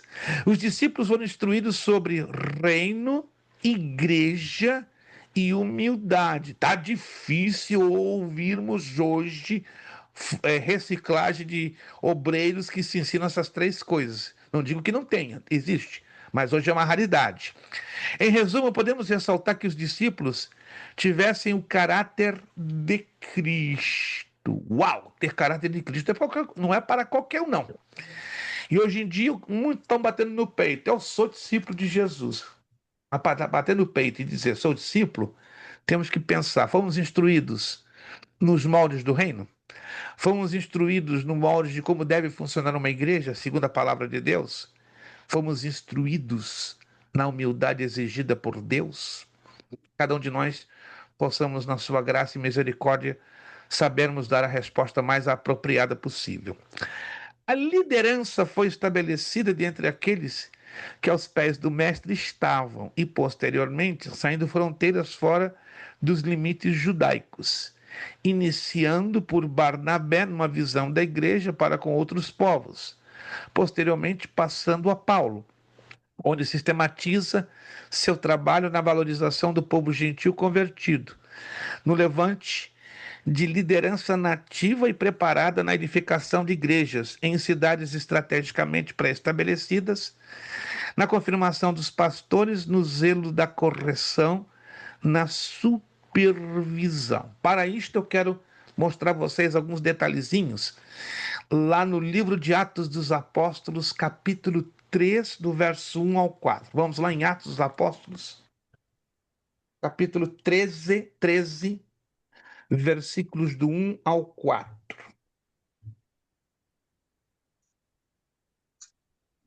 Eu não sei se vocês sabem, este livro de Atos, né, ele foi redigido, né, pelo evangelista Lucas. Nos manuscritos, nas cópias bem antigas do século III e IV, compunha um só volume, ou seja, Lucas e Atos era um só volume. No século XII foi separado, né? o Evangelho de Lucas e o livro histórico de Atos. Mas até o século XII, todos os manuscritos, as cópias, apresentavam um só volume. A mesma coisa com Esdras e Neemias, era um só volume. E, curiosamente, a mesma coisa com os livros de Samuel, Reis e Crônicas. Eram tudo um só volume. A partir do século XII, um bibliólogo chamado Stephen Langton começou a dividir a Bíblia em capítulos e versículos e começou a desmembrar esses livros da Bíblia, né, como hoje conhecemos, né, os 2 livros de Reis, os 2 livros de Samuel, os 2 de Crônicas, separadamente Esdras e Neemias e Lucas, o Evangelho e o livro histórico de Atos. Mas vamos aqui a algumas curiosidades ou coisas que não prestamos atenção em Atos 13, 1, 4. Havia na igreja de Antioquia profetas e mestres. Olha só que interessante. Profetas, aqueles que declaravam os oráculos de Deus, aqueles que declaravam, ministravam, pregavam a palavra de Deus. Eram os pregadores da época. E mestres, os ensinadores. Aí dá 2 pontos. Barnabé, Simeão, por sobrenome Níger, Lúcio de Cirene, Manaém, Colasso de Herodes, o tetrarca, e Saulo. Pouca gente sabe, né, que esse Simeão, por sobrenome Níger, era uma pessoa alta, musculosa, olha só, e de cor negra. Como é que é? Era o chamado negão. Oh, porque se você Níger. estudar, Ué, Níger do grego é negro. é Mas negro. nessa colocação aqui era um homem alto, uma massa muscular tremenda e de cor negra. Então ele era Simeão, vamos dizer, se fosse hoje na nossa cultura brasileira, Simeão Negão, se fosse, né, na nossa cultura. Mas ele era considerado carinhosamente Níger. Aí nós Provavelmente temos descendente de Nerode, né? Iá, bem interessante isso, né? Depois temos Lúcio de Cirene, Manaém, Colasso de Herodes, o tetrarca. O que eles estavam fazendo? Servindo eles o Senhor e jejuando. Irmãos, não tem coisa melhor. Uma igreja, um grupo que está servindo, ou seja, pregando o evangelho, adorando, louvando e jejuando. Isso que quer dizer servir. Eles estavam cultuando a Deus, literalmente, mas jejuando. E servindo eles ao Senhor e jejuando, olha o ambiente, estava preparado. O Espírito Santo não vai ficar quieto, vai ficar calado? De jeito nenhum. Disse o Espírito Santo: Separai-me agora, Bernabé e Paulo, para a obra que os tenho chamado. Aqui aprendemos que a primeira base missionária da igreja começa onde? Na cidade de Antioquia da Síria. Opa! Tem outra Antioquia, tem da Cilícia, lá no norte da Turquia. Mas essa estava à beira do mar. Por isso que era chamada Antioquia da Síria, ou da província, porque naquela época a Síria não era um país, era uma província do Império Ô, Romano. pastor, nesse caso aí, essa vocação de Paulo seria os dois, como tanto profeta como doutor? Sim, perfeito. Ah, Maravilha. Pegou. Exato. Só pegou o negócio. pastor engraçado. É que A senhora pegou o negócio. Pastor é pane. Não, a não, não, não Bíblia sou fala, fã, né? a Bíblia Eu, fi- fala eu, profetas e doutores, pastor. eu fico feliz que a senhora pegou o think da coisa. A senhora agarrou, né, a onda. Isso aí é perfeito. Então, Paulo era profeta e mestre. Que coisa linda, gente. E muita gente quebrando a cabeça. Qual era o chamado ministerial de Paulo? Profeta e mestre. Uau! Fantástico. Eles pararam de fazer o que estavam fazendo, mas pelo contrário. O Espírito Santo separa, mas eles continuam. Então, jejuando, não pararam, continuaram a jejuar. Pararam de orar? De jeito nenhum, continuaram orando. E impondo sobre eles as mãos, os despediram. Aí entramos no versículo 4, que eu acho lindo demais. Enviados, pois, pelo Espírito Santo, desceram a Seleucia e dali navegaram para Chipre. Mas peraí, não foi a igreja de Antioquia que os enviou? A igreja de Antioquia os preparou. Foi a base. Mas quem os envia? O Espírito Santo. Tá difícil hoje, irmãos, encontrarmos igrejas que são bases missionárias para dali o Ô, Espírito pastor, Santo e é tão enviar. interessante que, olha, você vê no versículo 5, parece que a gente pode sentir que o dom de Deus na vida de Paulo, tanto como profeta, tanto como mestre, e chegar Yeah? na Salamina, anunciar a palavra de Deus na sinagoga, ó, dos judeus. Os judeus tinham Hum, muito conhecimento, e para poder, muito. muito conhecimento, quer dizer, além de profeta, ainda mestre, porque ele tinha Mestre. conhecimento também das escrituras hebraicas, né? Yes, Então, para yes. disputar com o povo daquele, tem que ser realmente com muito conhecimento, né? E com dom, né? Que é o dom do mestre, né? Que ele tinha. Exato. No Rio de Janeiro, nos anos 70, dizia o camarada tinha que ter café no bule e xicrinha grande. Xicrinha grande. Então, Paulo tinha isso. Café no bule e xícara grande. Não, Sim, não era qualquer um, não, porque os judeus não iam aceitar um qualquer umzinho ministrando nas suas sinagogas. Quando sim. começava a ouvir a Paulo, camarada, o homem fala, o homem conhece, o homem tem E ele revelação da tinha Torá. realmente conhecimento profundo das escrituras judaicas, Ele né? tinha a revelação da Torá, que isso E deixava ainda todo mundo doido, uhum. louco, louco, E porque não muito era mais de norma. Cristo, né? Muito mais de Cristo, exato. Muito Porque não mais era de Cristo. comum na época alguém tomar uma sinagoga, trazer uma palavra e trazer uma palavra escrita com revelação. Hoje é normal, Sim, porque o Espírito Santo está plenamente derramado sobre a igreja e vive dentro de nós. Mas sim, naquela época ainda o Espírito Santo estava começando a trabalhar na habitação das pessoas. Então era sim. tudo novo. Olha que coisa linda, né? Tudo novinho em folha. Tava todo mundo no primeiro amor. Tá lembrado do teu tempo do primeiro amor? A gente tá ali, Sim. ó, estourando de unção, explodindo de graça. E parece que hoje a gente tá no velho amor, né? Então vale a pena a gente gritar: Senhor, me dá um banho de batismo de primeiro amor. Então, esse detalhezinho que eu precisava colocar para vocês. Vamos fechar então aqui. É, a liderança foi estabelecida já ali, né? Mas eu vou ler de novo. Bom, eu vou parar por aqui, para não estendermos muito. Na próxima aula eu quero entrar na qualificação. Olha só que interessante. O que é qualificação? Anote aí. Preparação.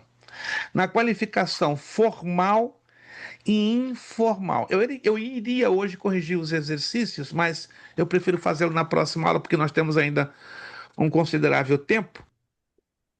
Aí eu vou corrigir, já quero dizer para vocês, lá no final da página, lá no finalzinho, isto, exercícios de teologia pastoral.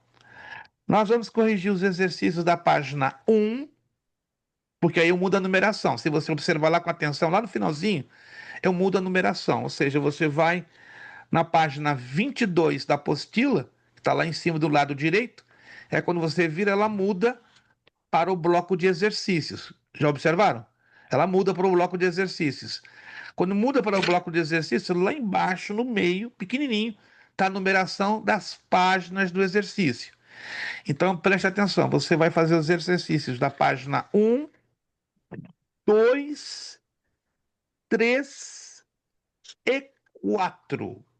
1, 2, 3 e 4. Vai haver necessidade de você ler um pouquinho à frente do ponto que estamos parando na ministração, tá? Então vai haver necessidade que você avance um pouquinho na leitura, para você alcançar a compreensão e a ajustar ou responder adequadamente às perguntas que são feitas. Repito de novo, dos exercícios da página 1, 2, 3 e 4. 1, 2, 3 e 4. Anotado?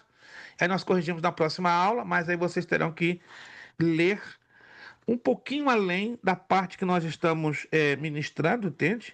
Que eu quero desenvolver bastante bem muitos pontos dessa matéria que são altamente importantes e ainda, infelizmente, desconhecidos demais pela grande maioria dos nossos irmãos em Cristo Jesus. O Espírito Santo pode falar alguma coisa ao coração de cada um de nós, ao coração dos irmãos? Pode falar Amém. alguma coisa? Podemos Amém. segurar alguma coisa do que nós, nesta noite, para a glória do nosso Deus, aprendemos? Que Amém. bom. Vamos continuar orando uns pelos outros. Como eu já falei no começo, de hoje a um mês, nós vamos então fechar a questão da data da formatura, que eu estou com muitos problemas de data, devido às situações de nível pessoal que eu passei de saúde, mas eu não vou deixar ninguém é, à deriva. Irmã Ruth, eu agradeço desde já a senhora, já adiantando o assunto com o seu pastor, e aí pode passar o nosso contato, e a senhora explique, né, as nossas limitações. Precisamos, né, de um local para uma formatura que vai alcançar aproximadamente de 38 a 40 alunos. O uso do local não seria mais de 4 horas, como muito 4 horas, muito, muito, muito, muito. Vamos tentar até reduzir para 3 horas, que eu vejo como Bom, e eu vou bastante. falar também que é básico, médio e bacharel. E bacharel, exato, exato. Esse vai ser o pacote completo. Pastor, E eu passei seria. para o senhor o meu diploma, o meu histórico escolar e o diploma. Já tenho tudo, tranquilo. Só fica assim, ó. Aleluia, papai. Tá chegando a minha hora. E eu quero ver um sorriso bonito para a glória do nosso Deus na senhora. Que esperei esse dia para Olha, glorificar o pastor, eu vou nosso falar Deus. uma coisa, se esse sorriso vai sair ou não, porque eu estou banguela na parte de baixo, estou fazendo um tratamento dentário, só que é tão demorado, uma vez Não por tem mês, problema. sale pronto. A senhora finge que tem os dentes. Louvado Eu seja vou ficar com a Deus. boca fechada, só isso. Não, assim, ó. Louvado seja Deus. Louvado. Amém. O, o sorriso pela Verdade. metade. O sorriso pela metade é válido. Oi, irmã Ruth, mas Deus não dá para nos. aparecer, não. Só aparece a parte de Não cima, o dá, seu. não dá. Não, Acabou de Eu sorrir faço o agora. possível para não aparecer, né? Porque eu vou falar uma coisa, nada mais lindo do que os dentes bonitos. eu entendo, não, mas a senhora é campeã no disfarce labial. Então a senhora, vai ser uma Ai, É a ai, benção. não dá para situação aparecer, não. precária, pastor. Mas a gente vai louvar a Deus com muita alegria, com muito sorriso e com muito A agradecimento. minha Ebenezer gengiva estava com uma bactéria que precisou e ser é. arrancada. Nosso irmão Austin Garga, infelizmente, não poderá estar aqui, mas a gente vai enviar o seu diploma, se Deus quiser, pelo correio depois direitinho, né? Nós vamos estar em contato, a irmã vai me dar um endereço seguro, nós vamos enviar via registrada, né? Vai levar 10 a 15 dias, mas vai chegar bonito aí nessa cidade abençoada do interior da Bahia e vai estar lá todo bobo, alegre, feliz. Oh, suei muito a camiseta, mas tá aqui. Valeu o suor. Deus nos Pastor, abençoe. e vai ter segmento do mestrado? Estou esperando até o mês de julho que o governo me dê a minha licença, porque eu já fiz o pedido há 1 ano e 4 meses. O grande desafio é eu ter US$ 6.875 cash. É o que o governo pede para ter uma licença de 10 anos, para ter o mestrado e o doutorado. US$ 6.875 cash. Se fosse a prazo, eu conseguiria, mas cash está complicado, gente. Mas vamos orar. Deus pode, eu estou pedindo a Deus 45 novos alunos. Se Deus me der 45 novos alunos até junho, eu tenho esse dinheiro na mão e pronto. Já pego a licença e em agosto, setembro começamos o mestrado e o doutorado. Quantos creem que Deus pode fazer isso, irmãos? Eu Eu creio porque é acredito. meu sonho. Eu acredito, gente, eu acredito. Já conheci uma escola no Tennessee mais apertada economicamente do que nós, gente. E Deus deu. E essa escola precisava de US$ 17.500. E eles não tinham um centavo. Quando Deus abençoou, eles ganharam 68 alunos em uma semana só. E levantaram US$ 21.000 e conseguiram a licença. Nosso Deus pode, não pode? Então vamos orar que ele pode, né? São 6.875. Para mim hoje é muito dinheiro. Mas Deus pode levantar isso em questão de dias e colocar na nossa mão e pronto, e resolve tudo. E aí vamos, ó, com força, arrancar o nosso mestrado né? Eu tenho hoje 53 alunos querendo fazer o mestrado e 41 querendo fazer o doutorado. Eu não posso porque eu preciso desta licença, que é uma das mais caras aqui nos Estados Unidos. Nosso querido irmão evangelista Wellington Brás Silva, tá bonito na terra. Sabe por quê? Jesus está cuidando dele e a esposa dele está caprichando.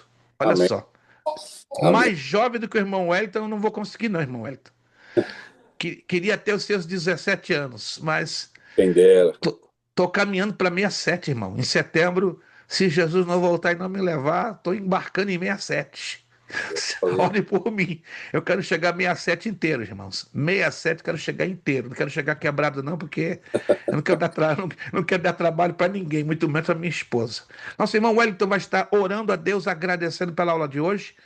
Obrigado, meus irmãos, pelo carinho, pelo esforço, pela grande força de sua vontade, pelo sacrifício. Não é fácil estar aqui. De todo o meu coração, muito obrigado. Abriguem-se do frio, da neve, aí vocês que estão no norte. Pelo amor do Pai, não vão se gripar não, que o negócio tá feio. Eu sei o que é uma gripe, porque a gente aqui padeceu 2 semanas, até 3.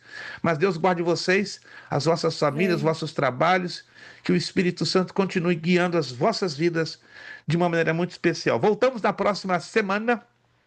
Já é o mês de fevereiro. Ei, não esqueça, seu pagamento, se você ainda não fez, até sábado, sem a multinha dos 10. Se você não fez, até sábado o pagamento. Você no dia 1º vai mandar os $10 de multa. Se você já fez, glória a Deus. Se você não fez, se organize. Muito obrigado, Deus os abençoe. Nos vemos no dia 2 de fevereiro. Ei, meu Deus, fevereiro. Deus é bom. Irmão Wellington orando e agradecendo a Deus por esta aula. Seu Deus, obrigado, Pai, por esse momento que o Senhor nos deu. Te agradecemos, Seu Deus, pela Tua graça sobre nossas vidas. Seu Deus, que continua, Seu Deus, nos fortalecendo a cada dia, Seu Deus, para estarmos, Seu Deus, aprendendo a Tua palavra, sabendo, meu Pai, levar até as pessoas, meu Pai, o que é certo, meu Pai, a Tua palavra vive e eficaz, meu Pai. Eu te agradeço pela vida do pastor Luiz Prestes, pela família dele, que eu sempre está usando a vida dele, meu Pai, poderosamente, dando, meu Pai, livramento, meu Pai, dando saúde para ele, Seu Deus, ele e a casa dele. Eu lhe peço, Deus, por cada aluno, Pai, que participou dessa aula e aquele que não pôde estar, que o Senhor venha guardar e proteger, meu Pai. Essa semana, uma semana que eu te peço a bênção sobre as nossas vidas, guardando-nos para a gente por onde nós passamos, meu Pai. Eu lhe peço mais uma vez, abra nossa mente, nosso intelecto, meu Pai, para aprender cada vez mais. Para quando as pessoas veem nós, ó Pai, que veja a sua presença, que a tua presença, meu Pai, que importa em nossas vidas. Eu lhe peço, eu te agradeço, Deus, de já. Em nome do Pai, do Filho, Espírito Santo de Deus. Amém e graças a Deus. Amém. Nosso lema e vamos embora.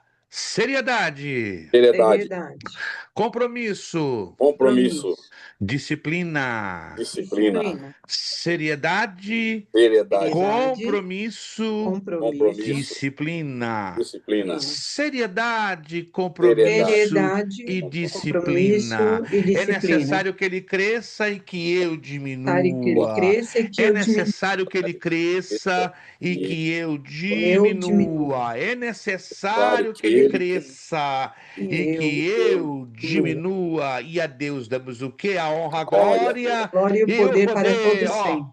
Beijão no coração para esquentar todos vocês aí. Deus os abençoe. Bom Amém. final de segunda, abençoada semana. Vejo vocês próxima segunda, 2 de fevereiro, na nossa 4ª aula, se Deus assim nos permitir. Muito obrigado. Amém. Bom Deus abençoe a descanso. todos. Abençoada semana a todos. A paz do Senhor Jesus. Amém. Amém.